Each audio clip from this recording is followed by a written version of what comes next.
Some seem to think that capitalism is about buying and selling things, using the market as a way of distributing goods from the folks who produce it to the folks who consume it. Markets are indeed an important phenomenon, but they don't have any unique relationship with capitalism. For example, in the American slave South, a different system, a slave system, the goods produced by slaves, for example, cotton, were sold. So you had a market in cotton. You actually had a market in slaves too. So things were bought and sold all over the place. Markets existed, but you didn't have capitalism. You didn't have an employer and an employee.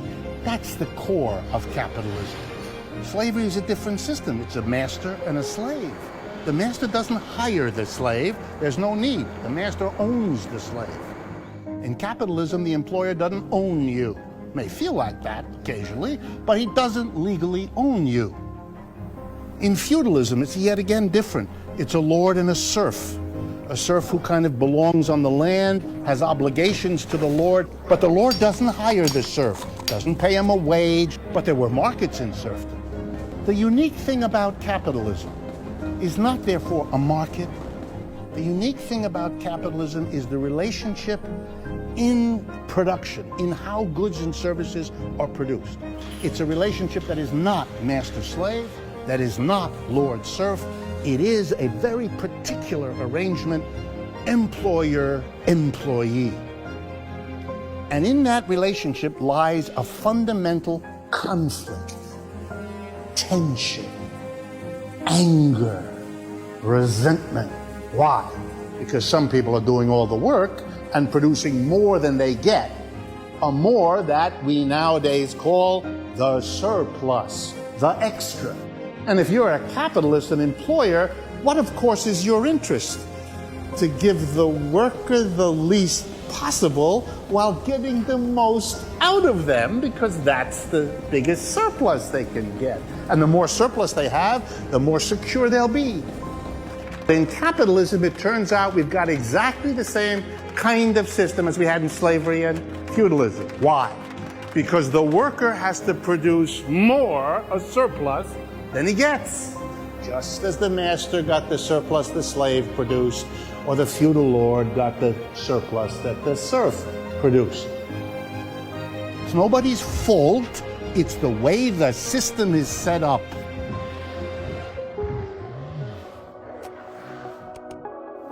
What's the alternative? When the people who produce the surplus, the workers, are themselves the people who get the surplus.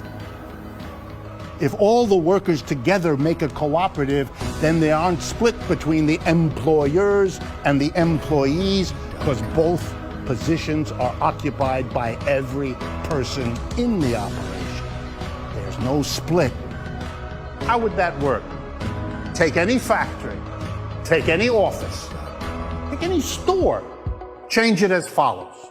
No more board of directors. Don't need it. Here's how we're going to do it. You come to work and you sit around making the decisions.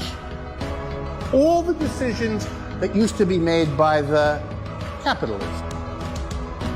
Workers become their own board of directors. Or to say the same thing another way, the worker-capitalist division dissolves.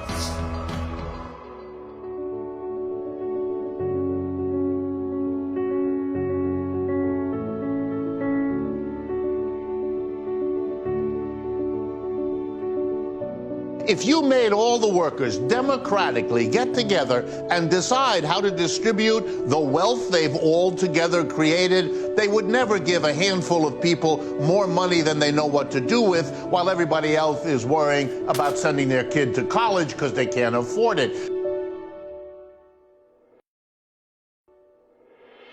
When you're discussing a new technology that might pollute the air or the water, the decision is made by the major shareholders and the board of directors, a tiny group of people who typically live in gated communities in a lovely leafy residence far away from the factory or the office or the store that pollutes. So they can make the investment in the new technology and reap the profits If the workers who live and work and depend on the enterprise made the decisions, they wouldn't do it that often because they're the ones that breathe the air and drink the water. So they'd be much more sensitive to the real costs. Every technological invention justified itself on the grounds that by this new machine, we could get more done with less effort. But when those innovations are put into a capitalist economic system, the people who put the technology in want to make profit out of it. For example, if a machine allows the workers to do twice as much as before, they fire half of the workforce. The remaining half works with the new machine, produces as much as before. The company realizes a fantastic profit because it doesn't have to pay half the workers' wages, which they can keep for themselves. Here's an alternative. Let every worker do half as much work as he or she did before.